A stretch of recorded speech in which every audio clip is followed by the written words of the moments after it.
Across the centuries, the search for truth has never ceased, and one mind still stands as a guiding light.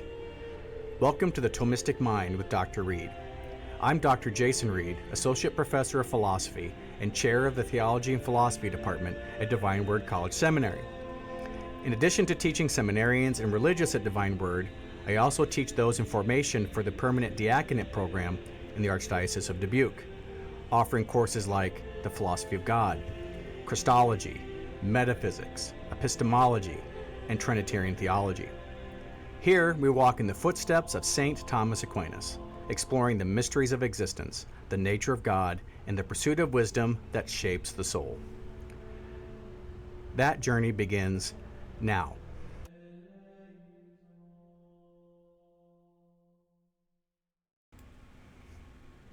Welcome to another episode of the Thomistic Mind with Dr. Jason Reed. I'm happy again to talk to you about philosophy and its role in the Christian's life. Last time, we finished up the Bible's verses regarding the life of the mind, the life of the intellect, that we need to be prepared to give an answer. We need to be logical. We need to be rational. We need to give arguments. We need to destroy arguments. We need to be mature. All those sorts of things, that the Scripture talks about. And then at the end of last episode, we did talk about some of the implications of the incarnation for the life of reason, life of philosophy. And then we began to start looking at some church documents. So I just want to quickly review, the prologue to John's Gospel to kind of get our minds calibrated for the next hour or so. And so when it comes to Jesus as the Word, the Bible says in the prologue, in principio erat verbum, et verbum erat apud Deum, et Deus erat verbum. In the beginning was the Word, and the Word was with God, and the Word was God. John 1:1. As we said last time, that Greek word for word is logos, which, like I said, ironically is being denied by lots of Protestant theologians and philosophers today. They do not identify, the word or the logos with the Son of God. Rather, the sonship of the Word for some of these evangelicals and Protestants begins with the incarnation. And so they are in effect denying, the eternal sonship of the Word. In contrast to that, Catholic theology and philosophy sees a rich, deep concept and meaning there, that the Word is the Son, The Son of God is the Word of God for the Catholic philosopher and theologian. And so what that means is that Jesus Christ himself is not just a man walking around. He's not just God in speech. He is literally God's eternal logos, That is, the church's teaching that the eternal Son, who Jesus is, the logos, is the divine reason by which the Father creates and sustains all things. In Latin theological language, he is called the ratio Dei, as we said last time. And he is God's own reason. So when Jesus Christ, the incarnate Word of God, is walking around teaching and preaching and performing miracles, there's a sense in which the philosophical wisdom, or the wisdom that philosophers are seeking, is itself walking and talking and praying, The wisdom that the philosopher seeks is found in a person. So if Jesus Christ is the logos itself, if Jesus Christ is logic, then how much more should we be logical? If we're supposed to be like Christ, and Christ is logic, then we should be logical. Of course, then if philosophy is the branch of human learning that has logic as one of its core subject matter, then of course philosophy can help us to be more logical, and thus very much like Christ himself. Okay. And then we dived into, late in the episode, the church's esteem for philosophy. The church's esteem for philosophy. And so against much widespread assumption about faith, that faith is widespread assumption that faith renders philosophy, superfluous, or just a hobby that some Christians do. The Roman Catholic tradition affirms the opposite. It's not just a superfluous thing that some people like to treat as a hobby, or people that find it interesting, like people like solving crossword puzzles, right? Is philosophy something like that? No, the church believes that it's so important that clergy, theologians, and all who wish to engage deeply with divine revelation, the disciplined study of philosophy is not an intellectual luxury, it's not an elective, it's indispensable preparation for thinking and understanding the world as a Catholic thinker, believer.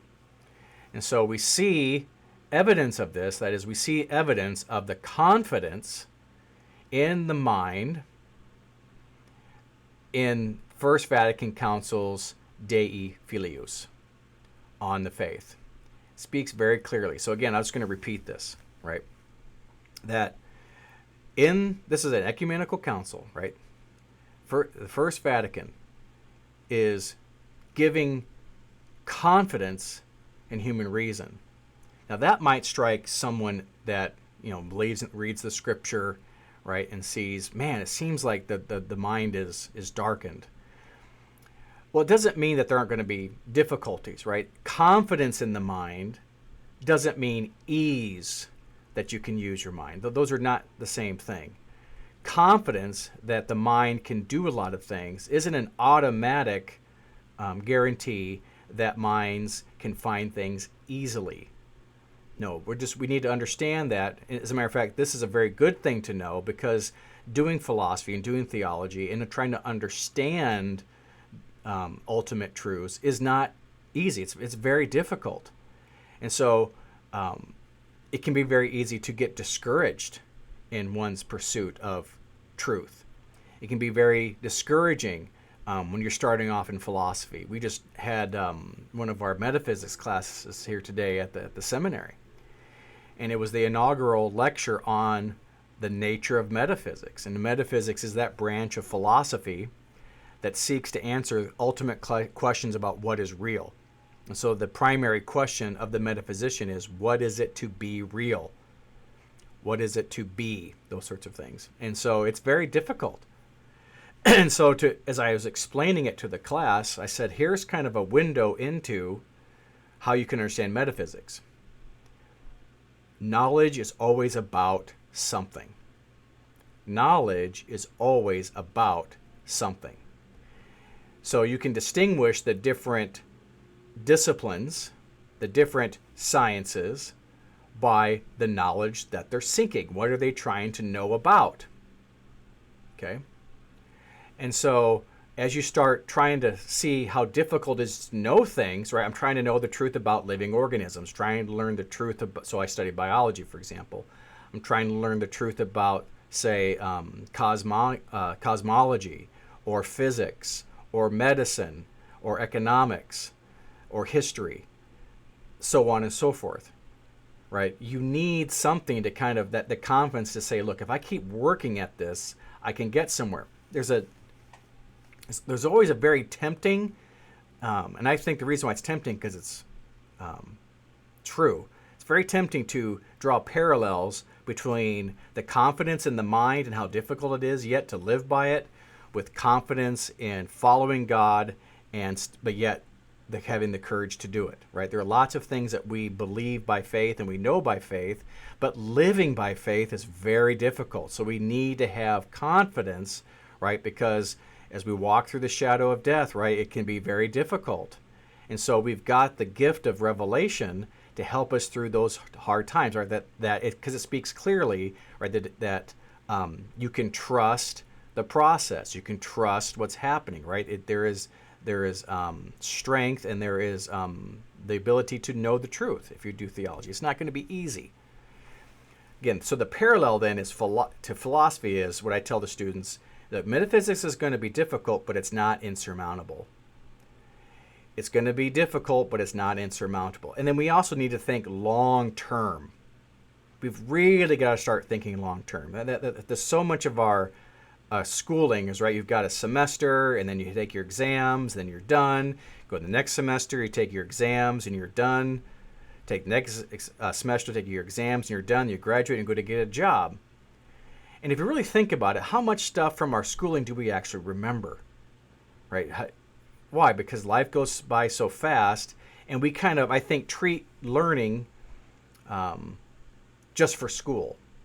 If we think long term, right, doing philosophy, doing theology, as I told the students today, studying metaphysics and being metaphysical and understanding those things, it's a lifetime journey.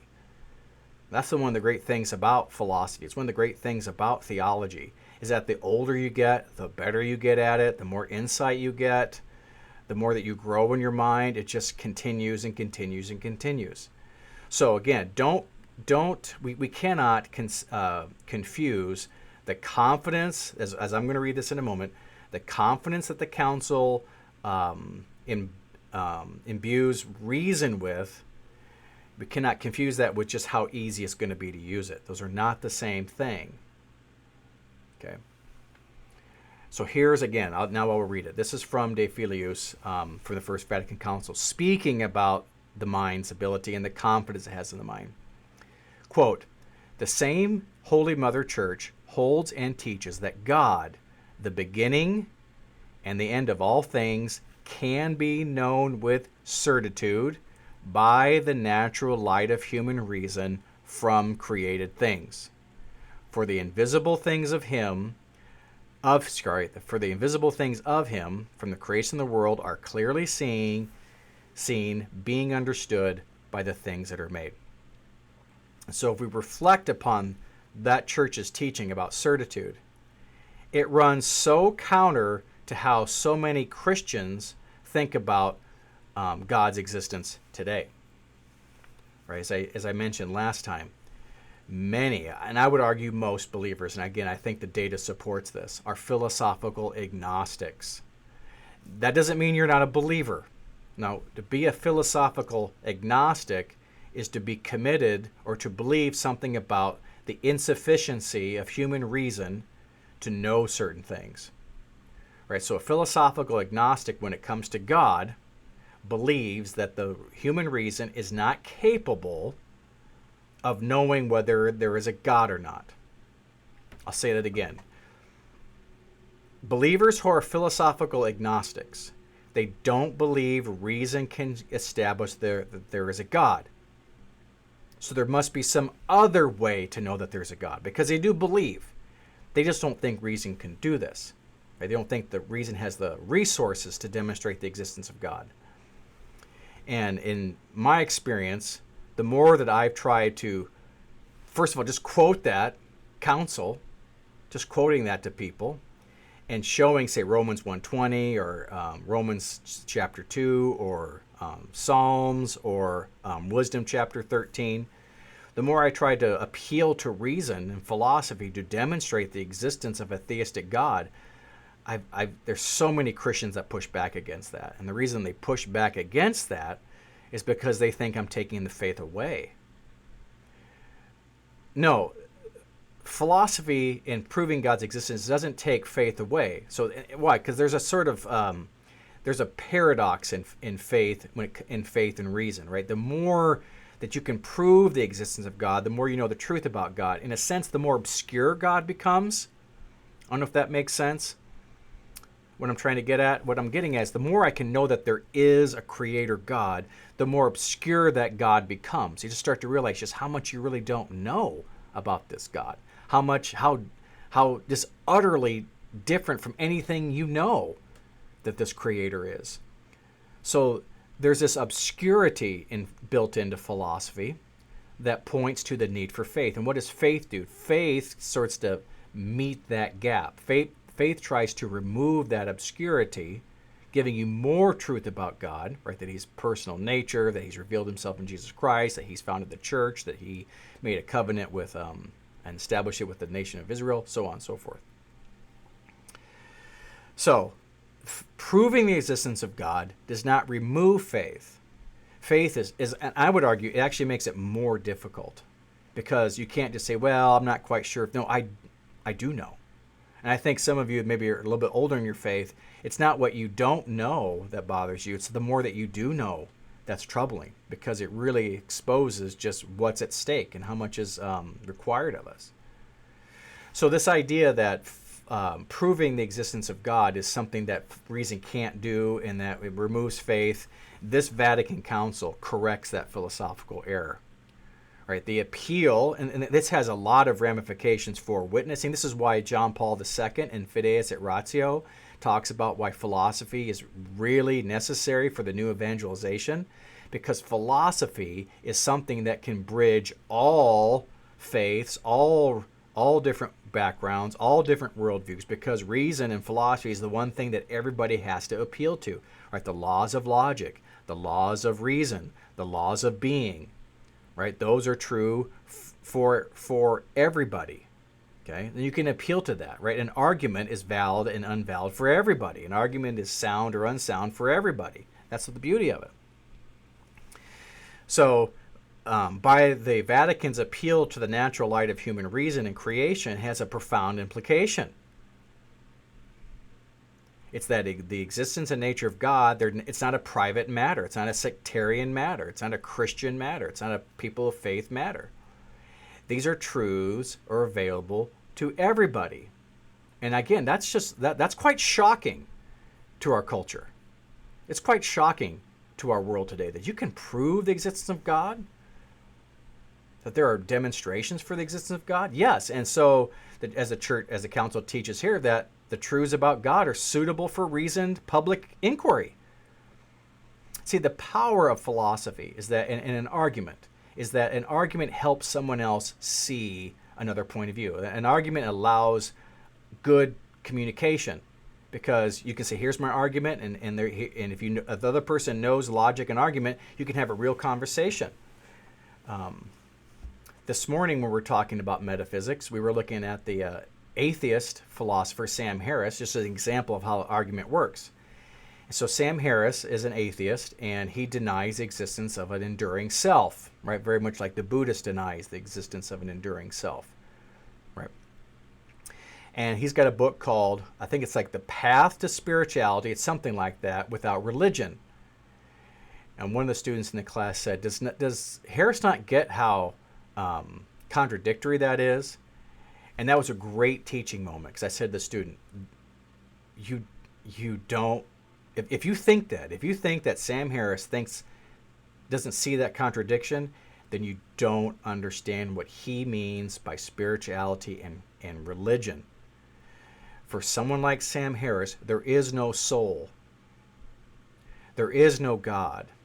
There is no life after death. There is no such thing as sin. There is no such thing as a resurrection. There is no such thing as sacraments. So for Sam Harris, religion is anthropology. And what he'd say to you, now I'm talking to the student, I said, what he would say to you is, you just don't know anything. If you think that spirituality and religion, like you think religion's coherent, you think that religion, that is your Christianity and your God in the sky and all that stuff, is rational, and I'm going to say to you, it's just spooky and mythical and nonsense. So in light of, and what Sam is saying, let's get rid of all of that. Let's get rid of your church calendar. Let's get rid of all your silly meetings, because that's what he thinks religion is. So if Sam Harris, the atheist, is looking at you as a Catholic, here's what he sees. He sees someone who has a church calendar, someone who has certain things they repeat. They have gestures. They have a certain ceremonial way they do things. But it's just anthropology. There's no consecration of a host. There's no supernatural origin to your religion.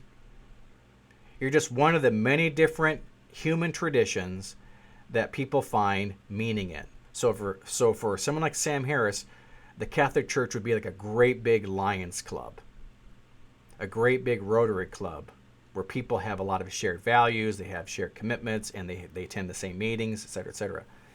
And so Harris is, and this is how I understand him. I could be wrong, but this is the one way to understand what he's doing. He's trying to offer someone a way out of that, a way out of this sectarian, right, banal, superstitious religion, and have some true spirituality, which means what? Like peace, harmony, tranquility, having not just peace with people around you, but peace with yourself, right? And part of that peace is understanding that there's no enduring self. He's got some videos online you should take a look at if you're interested to hear more what he has to say.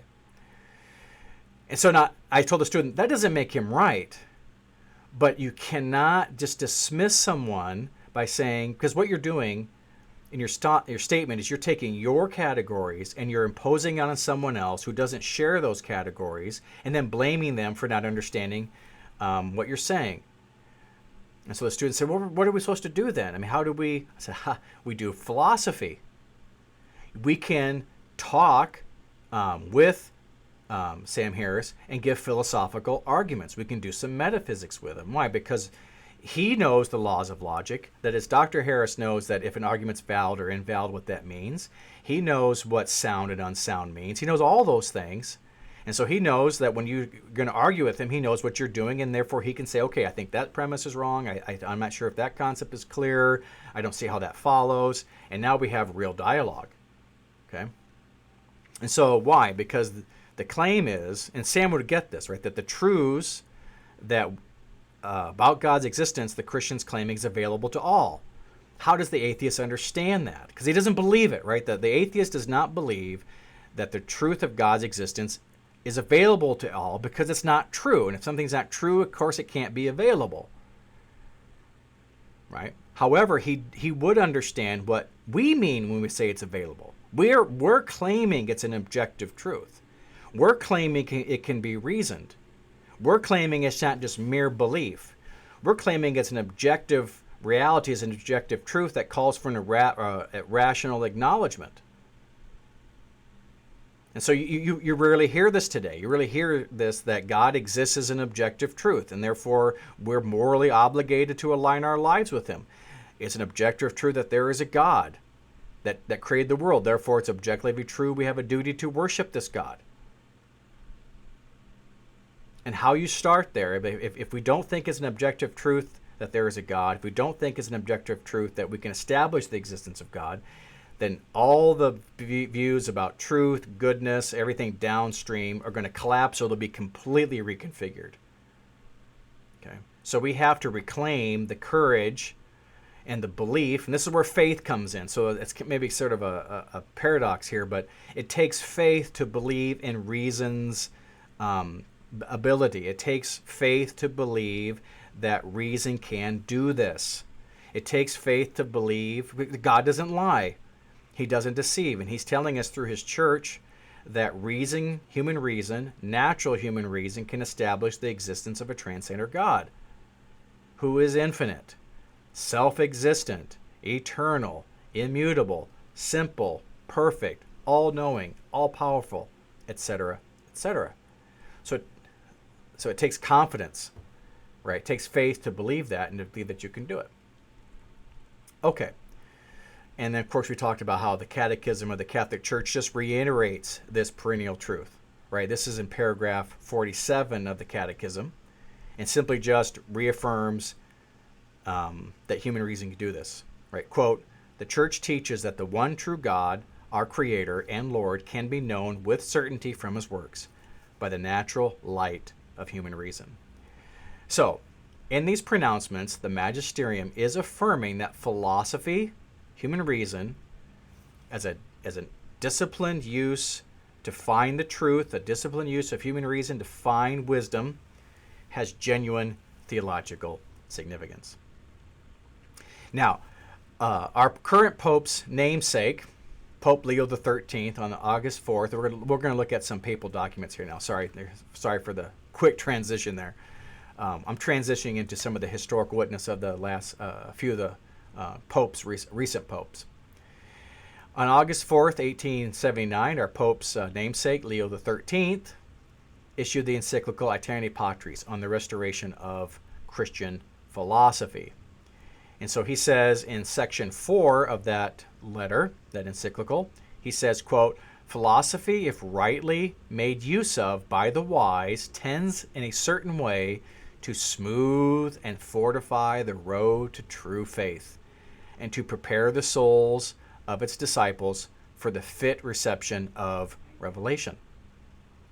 And so philosophy, end quote. So philosophy is not this abstract exercise, a mere abstract exercise, right? It's a pathway.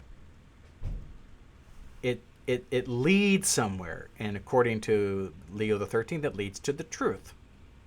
What does that mean? It means that if faith is a road, or sorry, philosophy is a road, roads have trajectory, roads go in a direction, roads have a goal, roads are going to some destination. And the destination for the philosophy done rightly is true faith. It means that if you find the truth, it's going to lead you in that direction. That's where truth is just inherently pointing towards. Now, and it's going to be a very abstract thing that you're thinking of, right? Thinking about beauty. I mean, think about the psalmist talking about, right, the beauty and the order. Paul talking about, right, the creation of the world. You've got the Book of Wisdom, chapter 13, talking about you moving from the beauties to beauty itself, the author of beauty. So those are all very abstract things. But engaging in abstract things, let me rephrase that. Engaging in abstract, scratch all that. It's a good thing we're coming up on a break.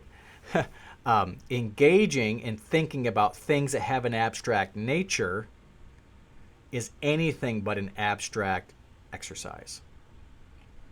Okay, again, you're listening to the Thomistic Mind with Dr. Jason Reed. We're looking at philosophy. We're looking at right now the Pope Leo XIII's encyclical, Aeterni Patris, Eternal Father, talking about the restoration of philosophy. And he's talking about how philosophy, if it's used wisely, smooths and fortifies. Right? What does that mean? It means without philosophy, the road is not as smooth.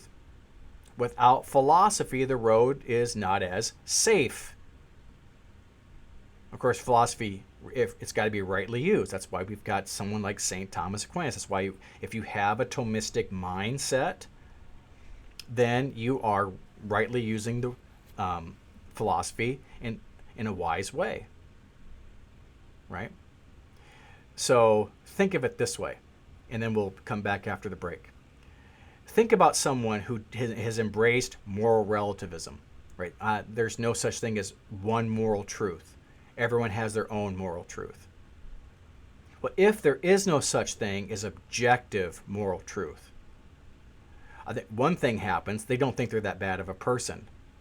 I've been teaching ethics for a long time, and whenever we talk about moral relativism, I rarely find someone who says, you know what, I think I am a bad person. Everyone doesn't think that they're that bad.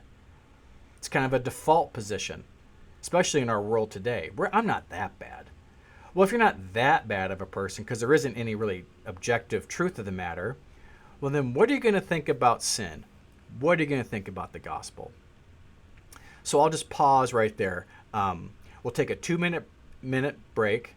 We'll have a commercial, and then after that 2 minutes, we'll come back and we'll dive into this problem of moral relativism. The Church teaches that a solid education and grounding in philosophy is necessary to find the truth and avoid error, to understand the mysteries of divine revelation, to grasp the Church's doctrine, and to engage an unbelieving world. Philosophy is so valued by the Church that she requires it to form the intellectual life of her priests. Read Thomas is an online program created to make this intellectual formation more widely accessible.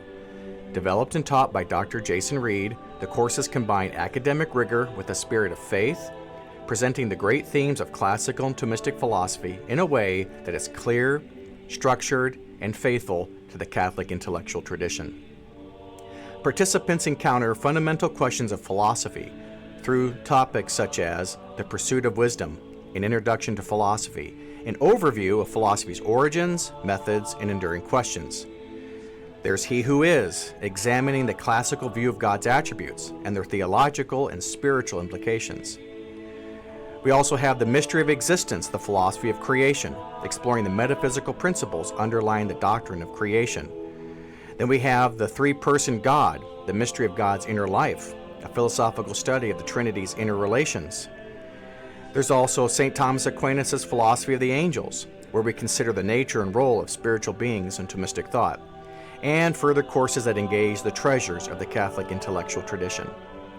Read Thomas seeks to cultivate not only knowledge, but also a deeper appreciation of the harmony between faith and reason, helping participants enter more fully into the wisdom of St. Thomas Aquinas and the Church's philosophical heritage. The website is www.readthomist.com. That's www.readthomist.com. Email is read.thomist@gmail.com. That's reed.thomist@gmail.com.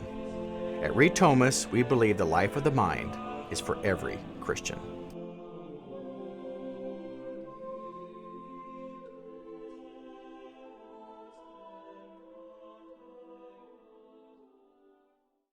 Welcome back to our second segment today on the Thomistic Mind with Dr. Jason Reed. I am Professor of Philosophy at Divine Word College Seminary, and I'm also the chair of the Theology and Philosophy Department, where I have the privilege of trying to lead the department to do a good job in teaching Catholic philosophy and theology. And so I could use your prayers for sure as we try to train future missionaries, missionary priests, religious, and we have some lay people here studying as well. And so we left off last time with the problem of moral relativism. So one of the things you're going to see in lots of books about Aquinas, Chesterton makes this similar claim, if you've already started reading that. He talks about how what the world needs now is a philosopher.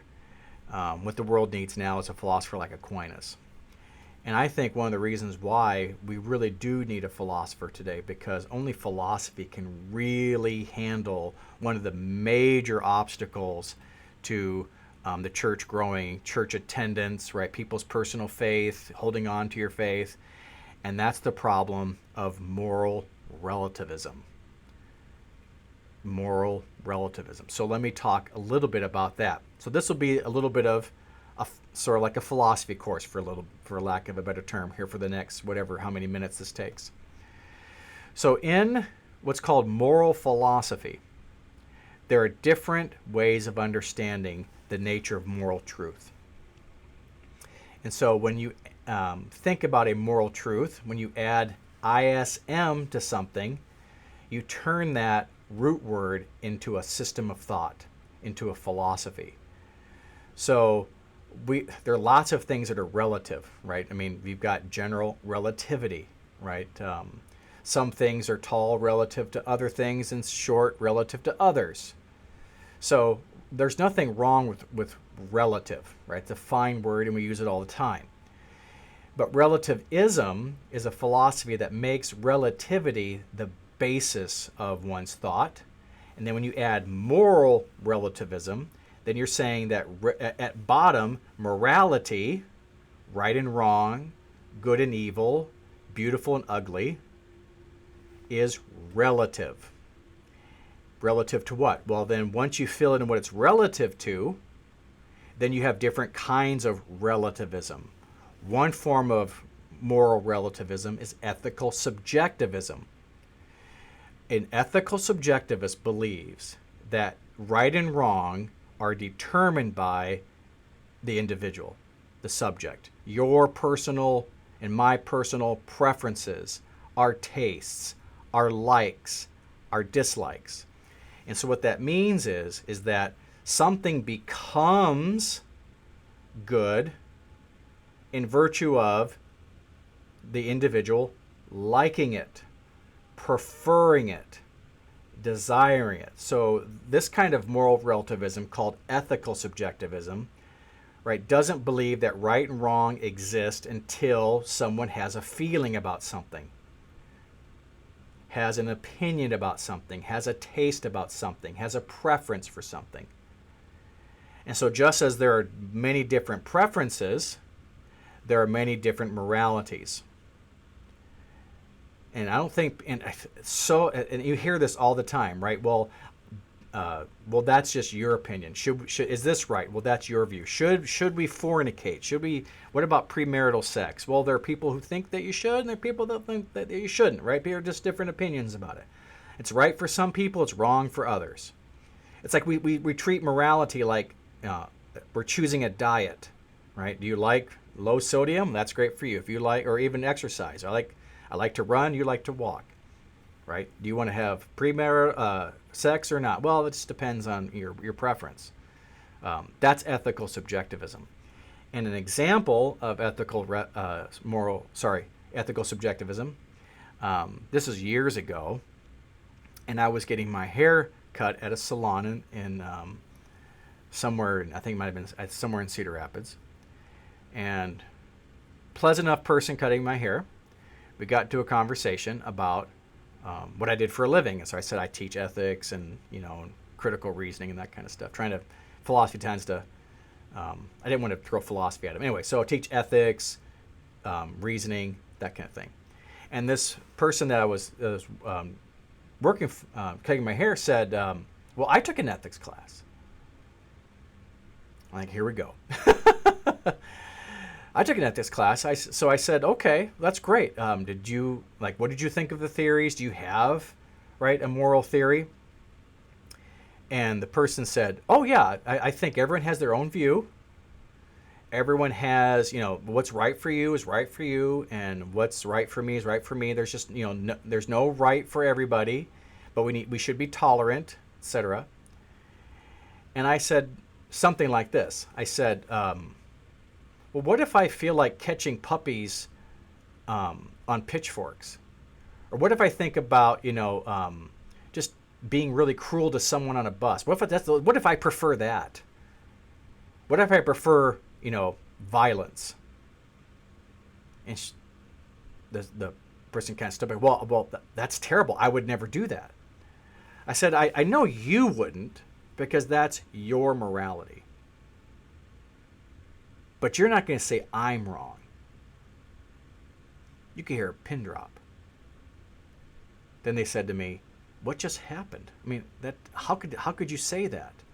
I said, because you just espoused ethical subjectivism. You told me that everyone has their own morality. You're telling me that people have their own preferences. Are you trying to tell me that people don't prefer violence sometimes? Are you trying to tell me that people don't prefer being cruel? To move up the corporate ladder?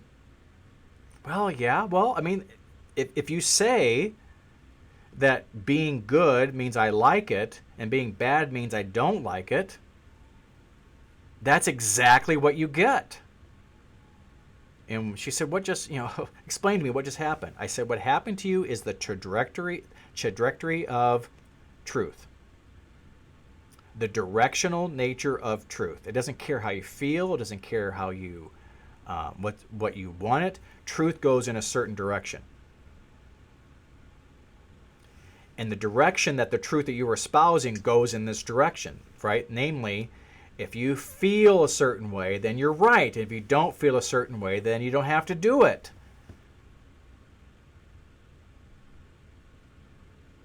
How many people in our culture today think like moral relativists? Hear it all the time in abortion debates. Well, if abortion is something that's right for you, you should do that. But if abortion is not right for you, you shouldn't do it. But everyone should be able to make their own choice. And too often, here's what's happened in our culture. We have made an identity claim between morality and subjectivism, between morality and relativism. What do I mean by that? Morality just means preference. So there's a class I teach off and on ethics, and I spend the first week trying to explain to the students. It's so hard to get them to see this because it's so in our cultural DNA. That is this relativism, subjectivism. So if I say subjectivism and relativism, I'm sorry, but those mean the same thing for the sake of this discussion. Okay. It's so in our DNA that whenever I try to ask students, well, what do you think the moral answer is? They say, well, this would be my view, but you have your view. And it's this constant appeal to, well, it's what you think, it's what's right for you, but what's right for you may not be right for everybody else. And I try to hammer home that that's a theory. That's not morality. That's not even ethics.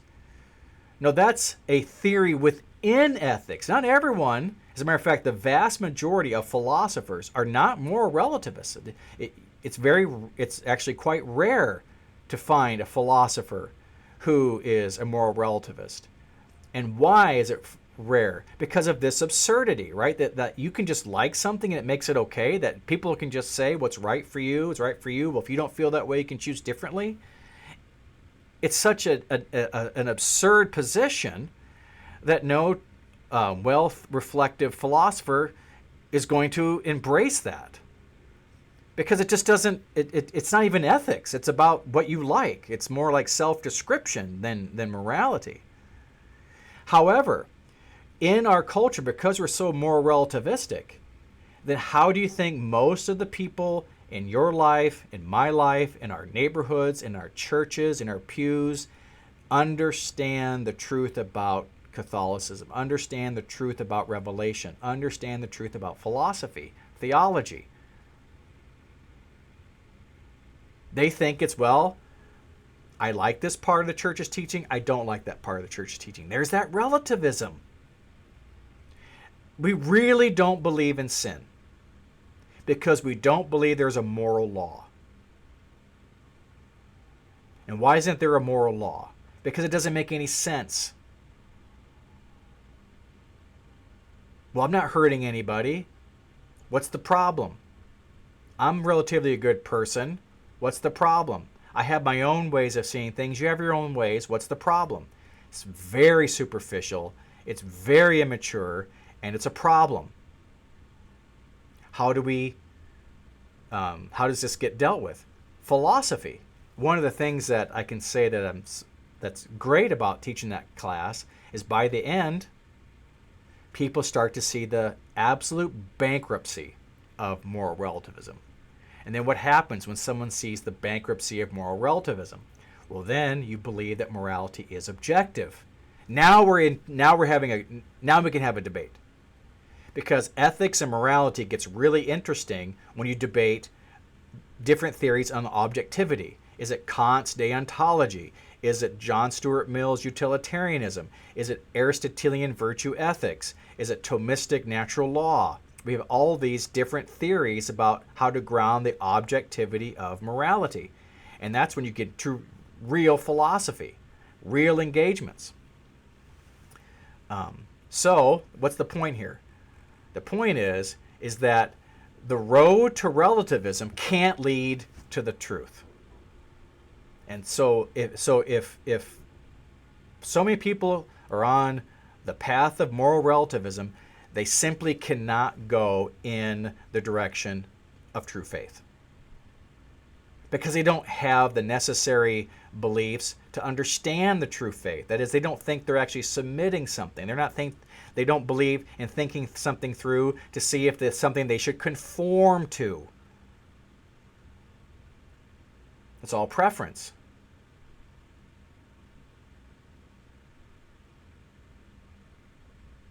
If we insist on trying to love God with our minds, if we insist that we want to share the faith with people, if we want to defend, Catholic causes, we've got to use philosophy. We've got to use reason.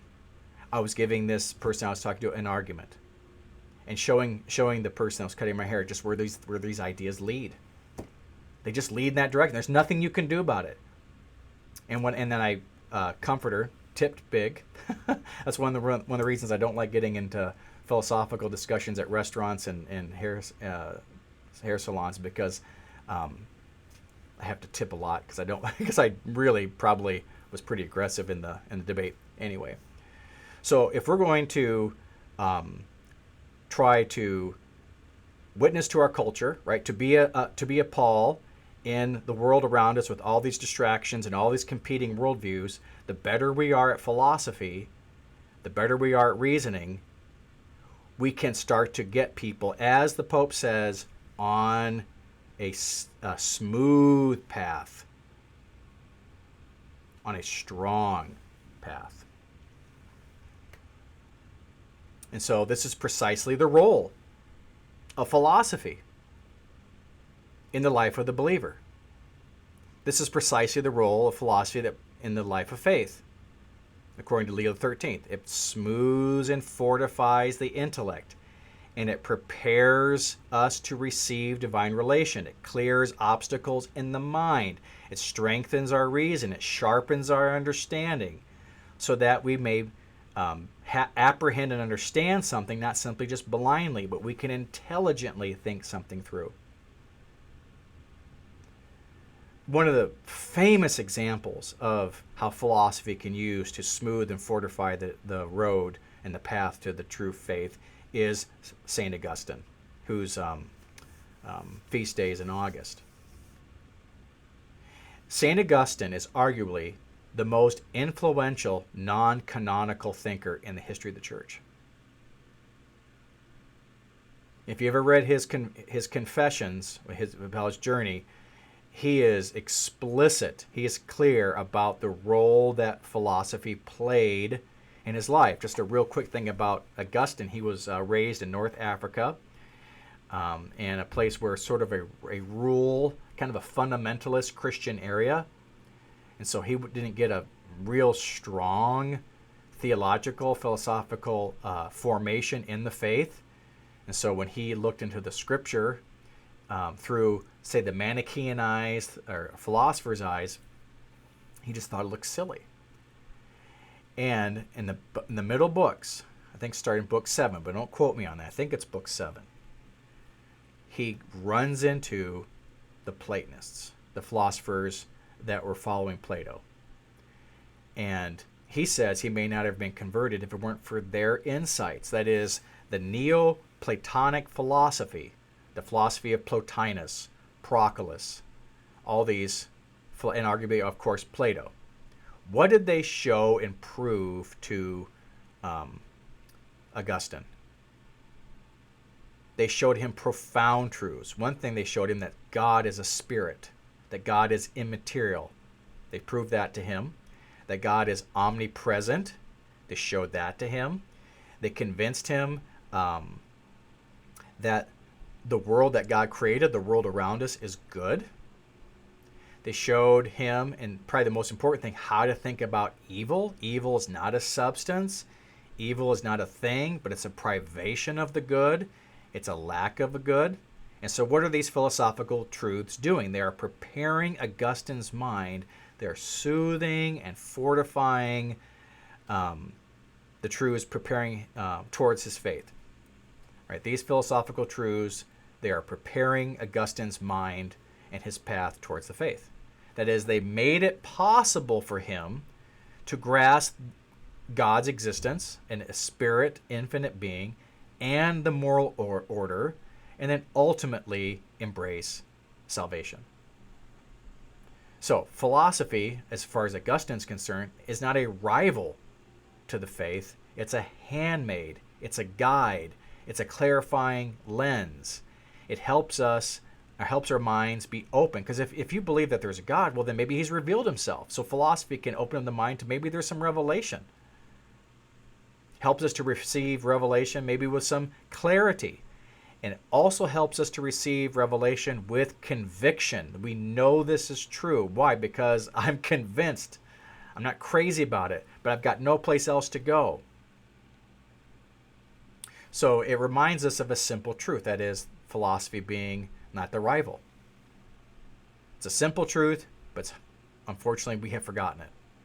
That human reason, when we rightly employ it, can see God, can recognize moral truth, and it can prepare the heart for the gospel. Okay, so that's a lot just from those few lines. Let's unpack section 17 of Aeterni Patris, where he talks about reason's role in knowing God. So here's the quote. This great and noble fruit is gathered from human reason. What is that? That it demonstrates that God is. For from the greatness and beauty of the creature, the Creator may be seen and known. God, therefore, is not only true, but truth itself, which can neither deceive nor be deceived. End quote. And of course, those are some famous truths in Wisdom chapter 13.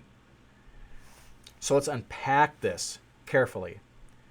Notice the phrase, gathered from human reason. Again, it's affirming the intellect, capable of knowing God. We're not left in darkness. We're not asked to believe blindly. Right? So it's good news. If we apply reason correctly, we can find the truth. And then it highlights, from the greatness and the beauty of the creature, the Creator may be seen and known. This is how, right, the world around us is a mirror of God. The world around us reveals that the Creator's thoughts and presence, and not just point to God, right? It reveals God's. Why? Because the world around us, no matter how great, no matter how lovely, no matter how great or lovely a creature is, it can only point to that which is nothing is greater. It can only point to that which has nothing more lovely. That is, every pattern, every harmony, every instance of order, beauty in the world, it points beyond itself. And what does this mean? Does the world point to a transcendent source? How does this world point to the one who is the origin of all things? The one who is the origin of the good, the true, the beautiful. Well, think about the following example. This comes from, first time I heard of it was Barry Miller in his book, A Most Unlikely God. He's trying to explain in the book how God is other than the created order. But somehow the created order helps us to see God. And he says, compare polygons to a circle. And so the simplest polygon is a triangle, right? Three-sided enclosed figure. So if you think about an equilateral triangle, and we make it a square, and I'll put this on the board when I'm teaching philosophy of God class. Put a square on the triangle on the board. Then I put a square. Then I and right above it, then I put a hexagon above that, so on and so forth. And I ask the students, what do you see? And I don't mean what you see necessarily with your eye. What do you see with your mind? Inevitably, someone says, well, I see a pattern. Like, you do see a pattern. What sort of pattern do you see? They say, well, the more sides you add, the more circle-like it is. Which is a very interesting thing to say. Why? Because circles are precisely not polygons. So in a way, right, even though a square may look more round than the triangle, no matter how many sides you add to a polygon, you don't get any closer to being round. You haven't gotten closer to being round. Why? Because round and having sides are different in kind, right? Roundness isn't a certain... roundness is not achieved by adding sides. So they don't differ in degree. They differ in kind. They differ in nature. However, when you compare polygons with each other, right, the square is more like a circle than the triangle, and the pentagon is more like a circle-ish than the square, an octagon is more circle-ish, right, than the square and the triangle, that sort of thing. So that's true. So compared to each other's, yes, and that's how it works with God, with creatures. So creatures would be the polygons, God is the circle. So relative to each other, we can be more or less like God. We can get closer to, in that sense. We can become more imitators of God relative to each other. But no matter how great something is, no matter how lovely something is, no matter how beautiful something is, they might be more beautiful and lovely and good than what they were, but they still did not get closer to God. Okay? That seeing the circle's presence, quote unquote, in the polygons is what is going on in creation. So in a sense, right, that circle is seen in those polygons. Somehow its shadow is there, right? That's very much like what it's like for us as philosophers to know that there's a God. We see the beauty around us. We see the goodness around us. We see the harmony. We see the patterns. There's got to be something beyond this. There's got to be an ultimate. But what is that? I don't know what that is, because the only thing I can think of is I can only compare the goods and the beauties down here. But I'm seeing a line. I'm seeing how things are getting more and more beautiful, but they still haven't got beauty itself. Okay? So that's the crowning insight that the philosopher, and that's what Augustine was seeing. That's what Platonists see, is that this world is a shadow of another world. This world is a poor man's heaven. But you can only know that this world was a poor man's heaven if there was a heaven that for which there could be something of a poor version. It's the same thing how C.S. Lewis converted to Christianity. He kept talking about this world being an evil world, not being a perfect world, not being a good world. Well, where's that standard? He had to go beyond the world. He said, by denying the existence of God, I was denying, to paraphrase his thought, I was denying the very thing that I needed to say that the world was unjust. And so if we don't believe in an absolute beauty, we're giving up the very thing that causes the existence of these limited beauties. This is all philosophy. Okay? So this passage in the Catechism, in the Aeterni Patris, affirms a fundamental principle of Roman Catholic philosophy. Reason is not your adversary. Reason is not your adversary. Reason can reach for God. It can see his handiwork. It can recognize his truth. You don't need faith to see that. Although faith helps to see that, right? What does faith do? Faith tells you to look again. Faith says, pay attention over here. But this is something that we can, this is why Pope St. John Paul II and Leo XIII are so adamant about people being trained in philosophy. It allows us to help people see the truth about God. Helps them to see, listen, there really is a God. This is, and it's objectively true. And you can know it. And what does that do? Now, of course, the question is, well, if there really is a God, has he spoken? Has he said anything? Has he revealed anything? See, it lays that groundwork. It lays that foundation for having serious conversations about salvation, life, death, meaning. Because the existence of a transcendent God changes everything. So this insight, right, that there really is a God, that there really is absolute beauty and absolute goodness, so on and so forth, that's drawn from the natural light of human reason, should invite us to see our world and our evangelism and our thinking differently.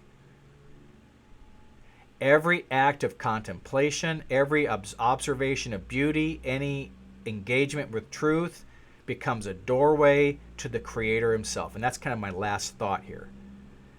As we begin to go down this road of philosophy using the natural light of human reason, that every act of reason, rightly used, every philosophical discussion that's done well becomes a doorway and a path to the Creator himself.